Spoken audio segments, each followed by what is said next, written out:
Coba Pak Doni, Iya, nggih. maaf Pak Doni, saya Iya, selak sedikit.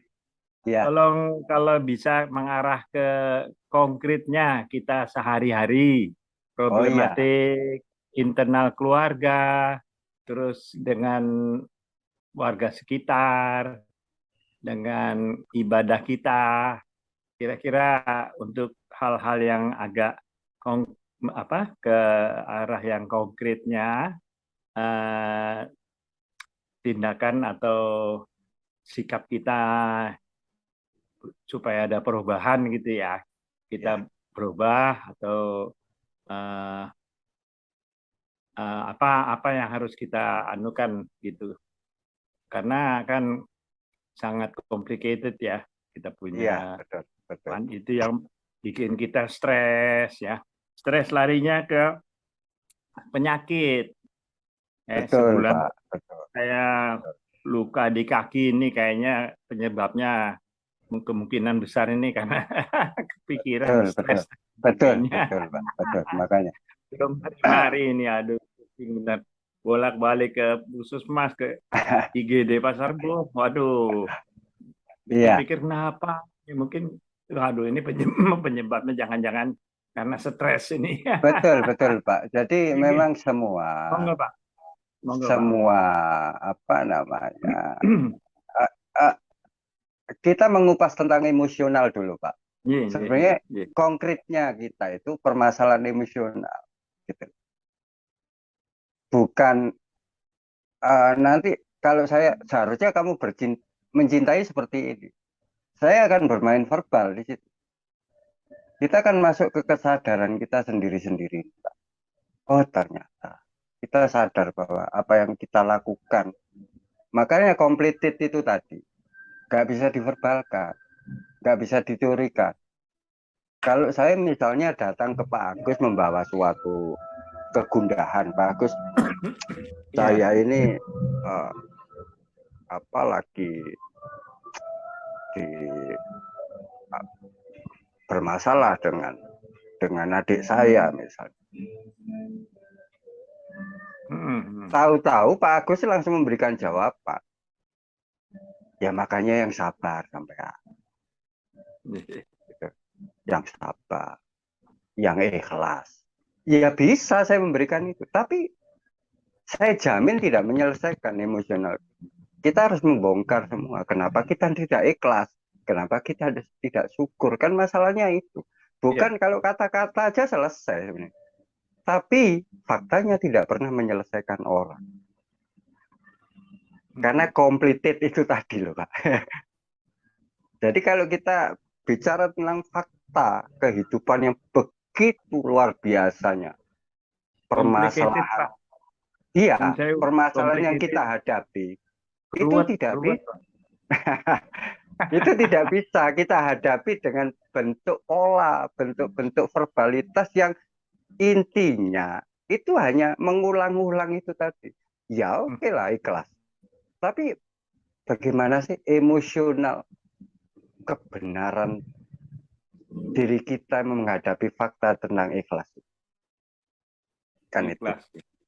Ya, syukur itu seperti apa sih? Kan gitu. Jadi kalau kata-kata bisa aja terus, udahlah memohon kepada Allah supaya diberikan suatu apa jawaban. Ya bisa aja. Kalau bahasa-bahasa dalil saya keluarkan seperti itu bisa. Cuman sepanjang perjalanan manusia, kalau kita bisa mengamati dengan masalah yang berbagai macam ini dia hadapi itu tidak bisa kok diselesaikan dengan verbal. Udah apa membaca zikir ini atau berdoa kepada Allah.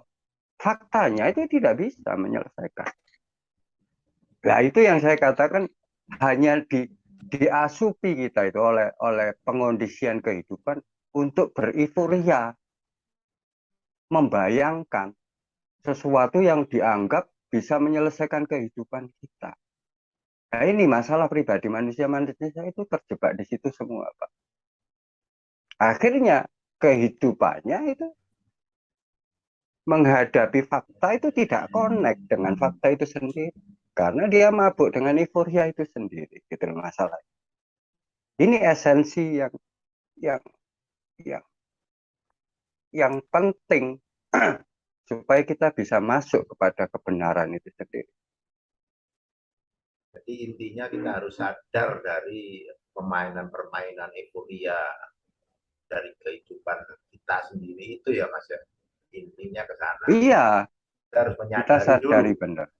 Kita Karena sadari. kalau kita bicara tentang belas asih, uh, apa sih konkretnya belas asih itu? Kira-kira kalau kamu mencintai seseorang, cintamu itu tidak memperdaya kamu apa enggak? Gitu. Bentuknya perdaya apa? Kamu takut kehilangan. Kamu akan cemburu. Kamu akan apa? Marah kalau dia tidak menurut dan sebagainya dan sebagainya. Iya. Apakah kita itu benar-benar cinta? Artinya kita itu terjajah oleh yang kata-kata cinta itu sendiri. Secara emosional nggak sadar.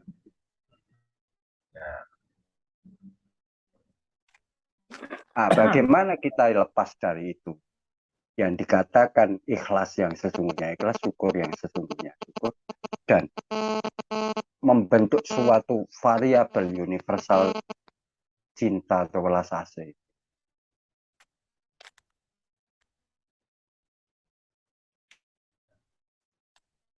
Nah, kita cinta ke harta, cinta ke orang, ke anak, ke istri. Bagaimana kita memaknai itu? Jangan-jangan saya itu masih ditipu oleh yang saya cintai gitu. Tertipu bukan ditipu, tertipu. Tertipu karena Pembentukan penipu. tertipu karena keinginan, karena Iya, hal-hal yang akhirnya apa yang dia cintai, merasa yang dicintai itu malah menjadi masalah pada diri kita. benar. Makanya yang kita maksud apa sih pembebasan? Ya kita harus yakin kalau kita bicara keyakinan, yakin dengan seyakin-yakinnya. Hidup saya kalau sudah yang saya jalani sudah menyatu dengan nilai-nilai ketuhanan secara benar. Kehidupan kita itu sebenarnya sudah dijamin, setiap manusia sudah ada jaminan. Kalau kita bicara tentang kekayaan, kita itu tidak akan miskin dari kekayaan. Kalau kita bicara tentang hubungan antar manusia, kita tidak akan miskin oleh hubungan itu. Nah, nanti variabel syukur, ikhlas, dan sebagainya, itu akan menjadi satu kesatuan dalam kehidupan yang kita jalani. Sudah tidak menjadi suatu. Bahkan tazali-tazali yang terbentuk pada diri kita, itu adalah tazali kebenaran itu sendiri. Bukan tazali pengaruh. Kalau di Islam kan di situ ada yang namanya bisikan setan, ada tipu daya hawa nafsu dan sebagainya. Kalau kita benar-benar nating tulus dalam menjalani hidup atas nama piramid yang namanya welas asih, makanya sifat Tuhan itu kan pertama Allah, gitu. Allah yang tidak bisa digambarkan. Apa sih sebenarnya Allah? Tidak bisa diserupakan apapun. Artinya arti dari Allah itu apa? Itu yang tidak bisa diserupakan dengan apapun. Bentuk sifatnya. Yang kedua adalah sifat mencintai, welas asih. Jadi piramid tertinggi welas asih dari Tuhan.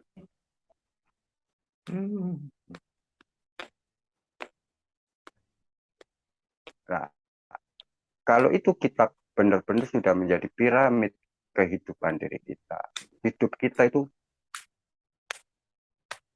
akan mengalami kehidupan yang penuh dengan welas asih, penuh dengan cinta. Artinya, karena hidup di dunia manusia, sadar tidak sadar dunia ini akan menjadi pengaruh yang luar biasa, menjadi keterikatan yang luar biasa pada diri setiap manusia. Ini musuh kita sebenarnya, yang membentuk nafsu-nafsu dalam bentuk emosionalnya, hawa nafsu namanya. Nah, kalau kita paham tentang fakta itu, bahwa hidup kita itu masih terjebak oleh materi-materi kehidupan. Jangan salah kalau teradopsi dalam diri kita menjadi suatu hawa nafsu, gitu loh masalahnya. Tapi bagaimana kita mampu untuk melepas, merelakan semua dengan tulus. Dan kita, Tuhan itu menciptakan manusia itu sangat-sangat bertanggung jawab. Kalau kita nggak percaya itu karena ditipu oleh materi, sadar tidak sadar kita itu emosional kita atau ketuhanan kita itu kufur gitu, kepada Tuhan. Tidak mempercayai kebenaran sifat-sifatnya. Karena apa? Verbal-verbal ilmu ini yang berhubungan dengan Tuhan itu memanipulasi berbagai macam paradok-paradok kata. Ada antitesis, tesis dan antitesis yang bermain dalam, baik berbentuk filsafatnya, berbentuk mitosnya dan sebagainya dan sebagainya. Ini yang secara materi yang berbentuk ilmu ini juga mendominasi pada diri manusia.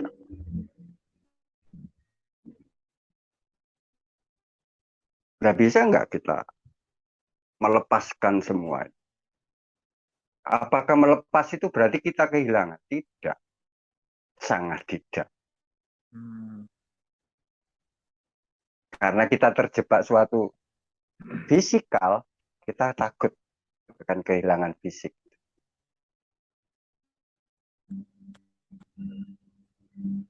Karena kita bicara suatu apa, welas asih, itu adalah koneksi diri hamba atau manusia kepada Sang Khalik. Nah, orang dalam keilmuan itu harus kembali kepada asal muasal penciptanya kan gitu. Nah, kalau bagaimana jangan sampai bercita-cita kita sampai ke sana. Wong kita masih digandoli oleh sesuatu yang sifatnya materi. Dalam keilmuan itu bisa menstimulus supaya kita itu lupa bahwa diri kita itu masih terjebak oleh kondisi-kondisi duniawi kan gitu. Artinya setiap manusia yang hidup di dunia pasti ada jaminan dunia. Ya. Nanti pada saat kita hidup di alam akhirat pasti ada jaminan akhirat. Kita tahu nggak ini? Nggak mungkin kalau kita itu hidup di dunia terus masuk ke akhirat, tapi ke akhirat bawa materi itu nggak mungkin. Materi yang berbentuk duniawi. Itu yang esensi dari, sampai bias-bias esensi dari welas asih itu berefek pada kondisi-kondisi yang akan kita hadapi di masa-masa yang akan mendatang. Pentingnya membebaskan diri dan dari segala macam itu adalah proses manusia itu menuju ke titik asal muasal yang sesungguhnya.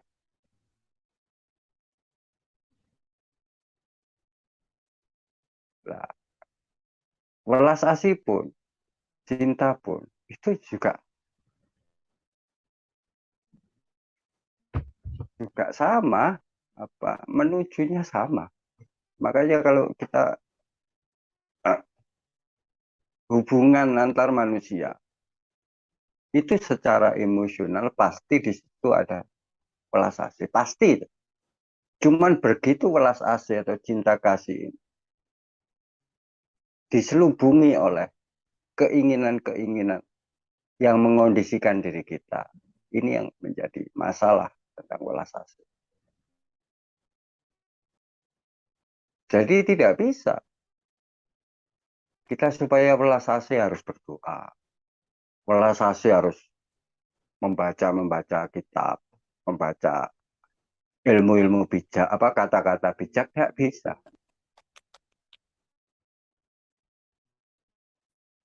Yang bisa itu hanya satu, kita merubah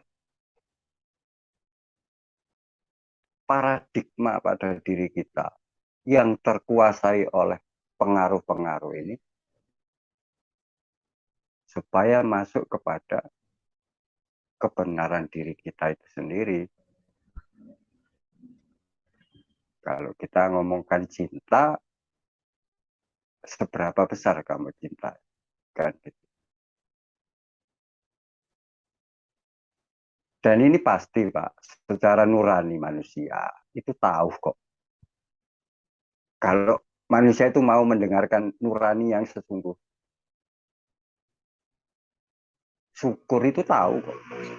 Cuman karena tidak masuk ke esensi nurani, akhirnya membias menjadi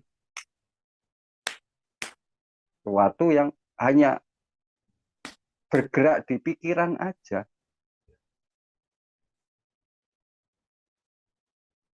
Tidak masuk ke relung jiwa.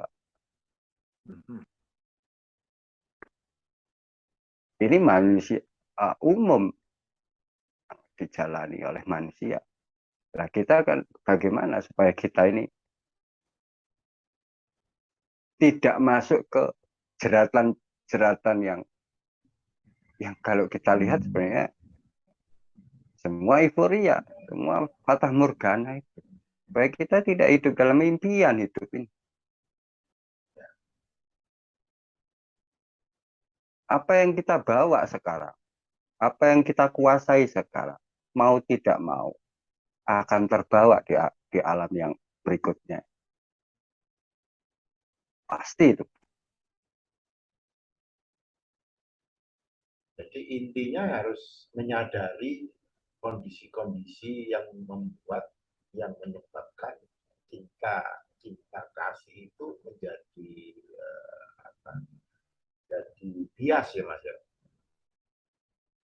Iya, makanya di situ kesadaran itu kan nanti bicara tentang insaf, menginsafi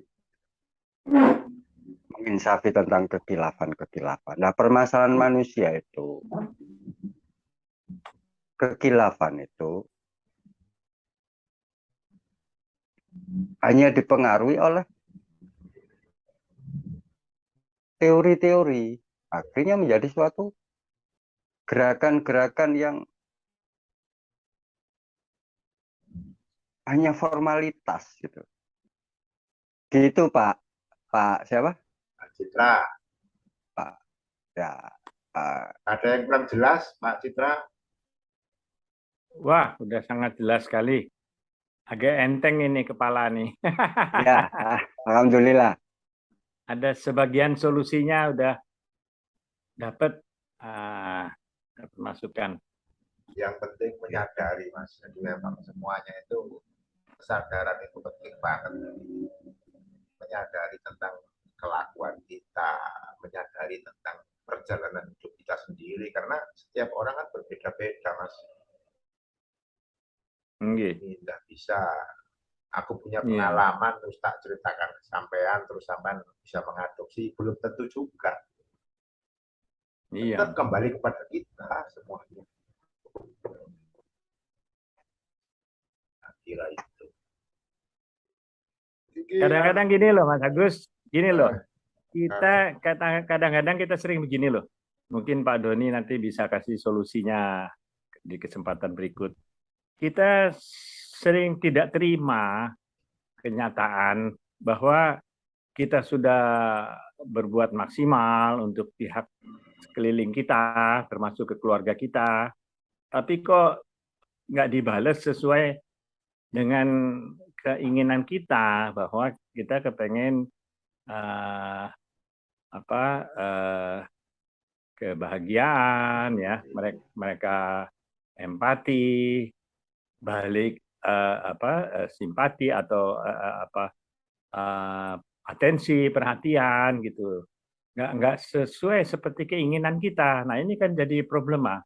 Sementara mereka nggak terlalu mikirkan, termasuk tetangga atau apa ya. Mereka cuek-cuek aja. Kita yang penasaran loh. Wah, aku udah begini, udah maksimal, udah berbuat, udah nggak pernah neko-neko, nggak pernah. Kok mereka balasnya begini sih? Nah ini kan. Padahal mungkin mereka nggak begitu. Ini kadang-kadang kita bikin kita jadi kepikiran terus. Waduh, kita jadi nggak bisa tidur, tenang, nggak bisa tenang. Waduh, gemerungsu. Kalau ketemu mereka kayaknya serba salah. Kita ngomong begini, rasanya jawaban mereka atau tanggapan mereka tuh kayaknya ngelarang kayak hati atau apa gitu. Padahal mereka mungkin ya biasa-biasa aja begitu sikapnya. Kita aja yang punya perasaan ingin mbok ya yang wajar gitu. Nah, ini seringkali kejadian yang nggak sesuai dengan yang hal-hal yang normal gitu. Mungkin itu perasaan kita aja ya, karena kita terlalu sensitif mungkin ya, terlalu perasa. Nah, ini problema juga ini. Iya, betul. Makanya Pak, permainan kehidupan itu, yang saya katakan keterikatan, terus jadi saat saya ngobrol atau ngomong ke siapa, terus omongan saya ini tidak diperhatikan atau menjadi sesuatu yang tidak mengenakan misalnya. Iya. Misalnya kan gitu. Terus orang yang kita ajak ngobrol ini membalas sesuai dengan efek apa yang kita sampaikan. Misalnya menjadi tersinggung orang, pasti dia akan mengembalikan ketersinggungannya kepada saya. Ini misal contoh gitu. Iya. Apakah itu menjadi sakit hati pada diri kita atau tidak? Itu yang harus kita cermati, kita sadar. Kalau kita itu sakit, begitu dengar seperti itu, kita harus sadar, oh salah, saya ini salah. Nah saat saya sadar bahwa saya salah, disitulah hilangnya yang namanya sakit hati pada diri kita.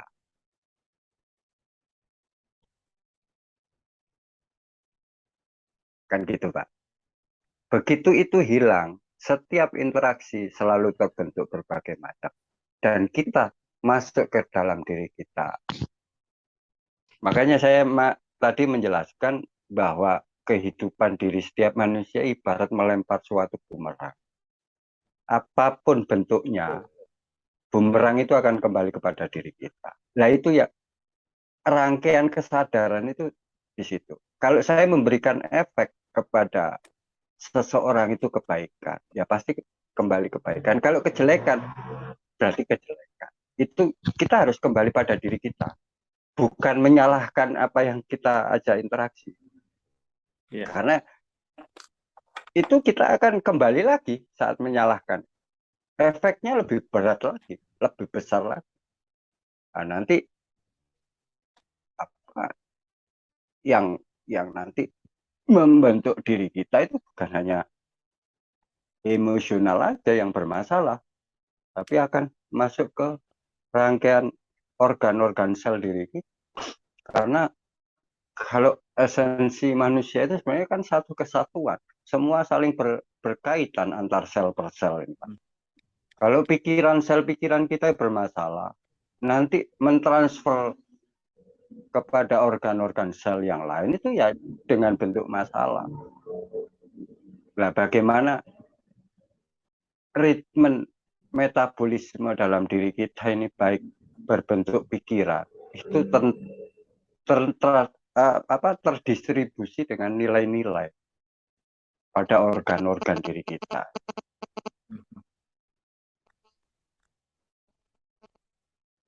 Ibarat gini Pak, ibarat itu. Kalau kita hubungkan dengan keridhaan ya tentang hidup. Jadi kalau kamu ridho, Allah akan ridho. Atau sebaliknya, Allah ridho karena kamu ridho. Gitu. Antitesisnya, kalau kamu nggak ridho, ya Allah nggak ridho. Kan gitu. Nah kalau kita itu mendapatkan ujian, bentuknya apa saja? Misalnya saya ngobrol sama Pak Agus, terus Pak Agus tersinggung. Ini ujian bagi saya. Kalau saya marah ketersinggungan saya, berarti saya nggak sadar bahwa saya ini salah. Gitu. Karena nggak sadar, saya menyalahkan Pak Agus. Iya. Ngomong sama kok gini, padahal saya memberikan suatu sebab supaya Pak Agus itu marah. Tapi saya ngomongnya waktu itu nggak sadar. Bisa saja terjadi. Atau mungkin kita merasa baik ya, kita merasa pendapat iya. sebenarnya baik, tapi belum tentu itu diterima orang jadi baik. Kan? Diterima. Ya. Iya. Nah, kembali lagi, setiap emosi manusia itu beda-beda. Nah, cilakanya emosi itu membentuk kepentingan masing-masing gitu.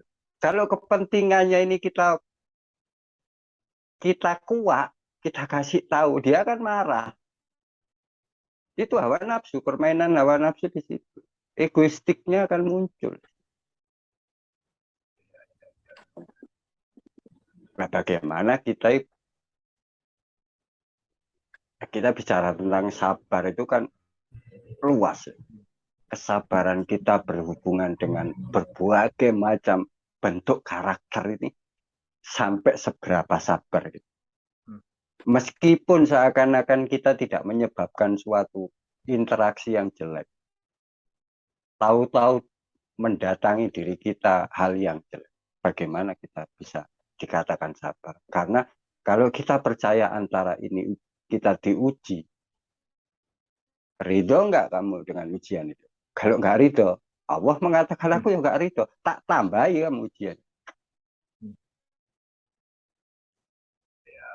Kalau kamu ridho, meskipun diberikan ujian sebesar gelombang lautan, ini menjadi suatu hal yang tidak menjadi masalah diri kita, tetapi menjadi suatu kedewasaan kita memahami hidup itu sendiri. Ibarat kita ini berenang di samudra. Kalau baru percikan kecil ini menjadi masalah kita. Jangan harap kita itu ahli ke kedalaman samudra itu. Kalau bahasa tasawufnya seperti itu. Masuk ke kedalaman samudra itu. Baru di permukaan sudah melung-melung kok mau masuk. Sampai situ Pak. Kalau bahasa-bahasa filsafat tasawufnya. Nah, di sini membutuhkan memang kita bicara tentang menyadari itu perjuangan untuk selalu iling di sini. Untuk selalu iling, kita harus benar-benar sabar. Untuk sabar harus merelakan apa yang terjadi pada diri kita. Nah, setelah kita selalu hidup dalam merelakan diri dalam hidup, itu akan muncullah suatu kesegaran pemahaman yang di luar ilmu kehidupan duniawi atau ilmu-ilmu teori ilmu atau verbalitas yang menjadi apa objek-objek contoh kehidupan. Akhirnya kita itu dimanapun kita berada, selalu dalam kondisi apapun yang kita hadapi, selalu hidup dalam kerelaan. Nah, karena hidup dalam kerelaan, dipastikan manusia itu akan bahagia. Jadi menuju kebahagiaan yang sesungguhnya itu harus merelakan segala apa yang terjadi.